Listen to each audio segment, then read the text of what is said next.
Narito na naman tayo para sa isang napaka-sweet at nakakakilig na love story nila Kalingap Edu at Ate Viancy. Ulat mo ay aking makilala. Para sa pagpapatuloy ng ating love story ay dumayo ang buong Kalingap team sa bahay nila Ate Viancy. Kahit na medyo umuulan pa at katatapos nga lang ng bagyo ay talagang napasugod pa rin sila doon para lamang bisitahin si Ate Viancy at ibigay ang mga pinapabigay sa kanya ng mga sponsors. Nang magkita nga si Ate Viancy at Kalingap Edu ay kitang-kita na sobrang saya talaga nila. Kahit na medyo umuulan ay talagang nilabas ni Ate Viancy si Kalingap Edu para lamang ito ay payungan at hindi ito mabasa o magkasakit man lamang. Pagkatapos nito ay inaya na niya si Kalingap Edu na pumunta sa kanilang sala at maupo muna para sila ay makapag-usap muna. Kinaunan na. Kumusta dito? Wala po. Baha o. Lagi Kaya din ako talaga. sabi daw po may ano daw pong bagyo. First time po nakita ng magkaganyan dito. May hindi ka pinapasok. Anong ginagawa mo ngayon? Dito. Wala po. Hinihintay lang kami. Opo. Kasama ko po yung mga kaklase ko na andyan yung iba. Bakit? May ginagawa kayong project? Mamaya po. So, di naman ako nakabala. Hinihintay ko man po talaga kayo. Ako? Ako? Opo. Ayun na ako. Hindi naman nakakaya sa kanila. Baka busy kayo eh. Sunod na araw na lang. Hindi naman po. Hindi naman. Mamaya po kami may. Hanggang 7 to eh. Hanggang 7. At siyempre, pag birthday mo, busy ka na eh. Napag-usapan nga nila ang baha sa kanilang bahay dahil noong nakaraan ay nilipad ang kanilang bubong. Ngayon naman ay parang inabot sila ng tubig dahil tumataas nga ang tubig sa dagat kapag umuulan o bumabagyo. Napakadelikado talaga nito sa kanilang pamilya dahil malapit sila sa dagat. Kaya naman sana ay makalipat na nga sila sa bago nitong bahay. Ngunit hindi na rin naman ito magtatagal dahil konting-konti na lang at talagang mabubuo na ang bahay nila Ate Viancy dahil sinisimulan na rin ngayon ang kanilang second floor. Konting mga araw na lang o buwan ay makakalipat na rin sila sa kanilang panibagong tirahan na talaga namang sure na magpapabago ng kanilang buhay.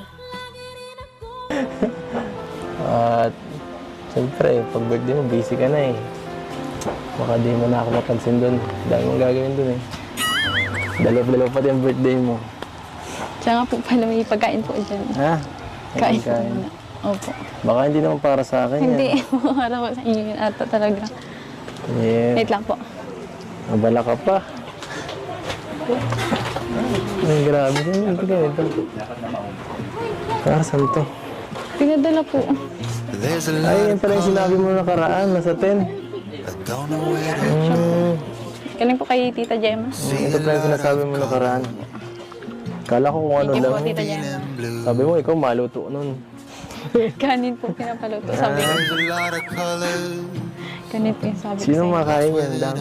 Kayo po. Ang dami naman yan. Baka para sa inyo yata yung pamilya eh. Hindi po. Napakamaasikaso talaga ni Ate Viancy dahil kahit ilang beses nang pupunta doon ng Kalingap team ay hindi pa rin talaga siya nagbabago.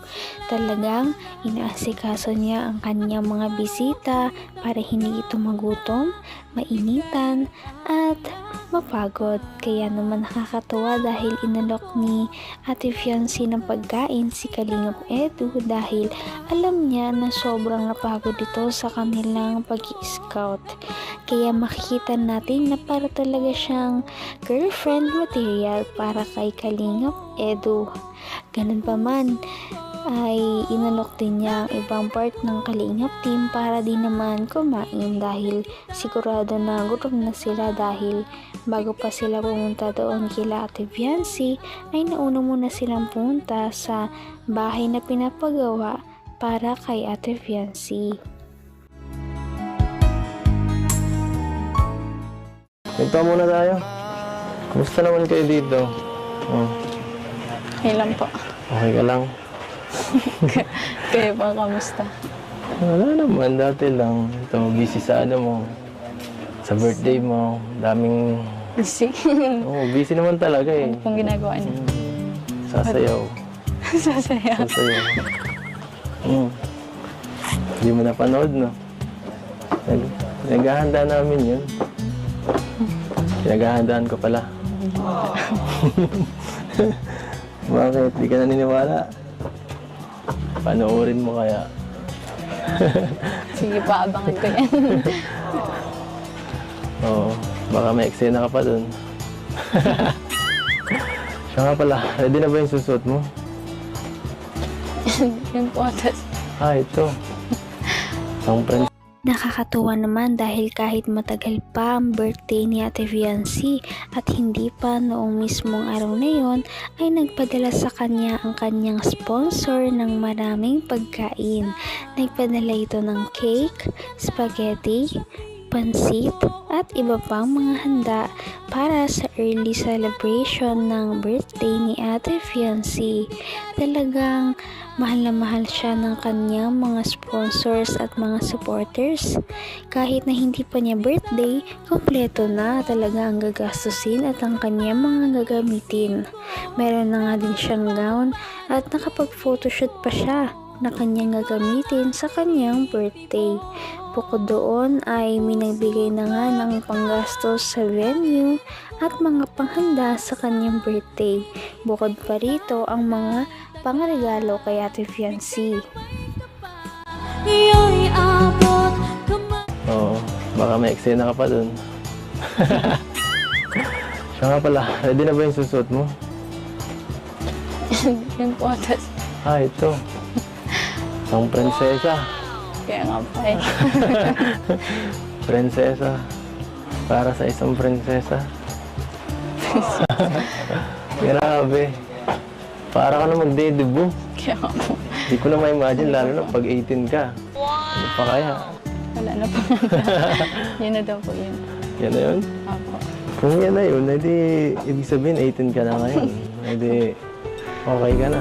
Okay ka na. Okay ka na. Pwede ka nang mag-ano. So, Pwede ka nang manang sa buhay. Bagay-bagay. Pwede ka nang magsarili. Pwede ka nang mag-shota, ligaw, ganyan. Ano? At kung ano ako'y tanggap mo na, hindi ka rin nag-alinlangan. Biniro pa nga ni Kalingap Edu si Ate Fiancy dahil sinabi niya na 70 na daw siya sa kanyang darating na birthday.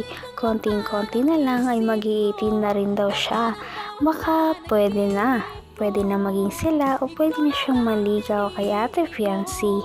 Lahat nga naman talaga tayo ay naghihintay at nag-aabang na dumating ang araw na yon. Dahil alam naman natin na mutual na rin naman ang kanilang feelings para sa isa't isa. Inaantay na lamang ang tamang panahon at oras para sila ay talaga namang magkatuluyan na at malaman kung magkakatuluyan ba talaga silang dalawa. Sa susunod nating upload ay habangan natin ang kanyang birthday. Ngayon'y abot. Kaya naman, sana ipatuloy natin silang suportahan at mahalin si Fiancy, si Kalingap Edu at ang Kalingap team. Yun lamang at maraming salamat sa panonood. Abangan natin kung magkakatuluyan ba talaga si Kalingap Edu at Fiancy. Hanggang sa muli. Bye! Ngayon'y abot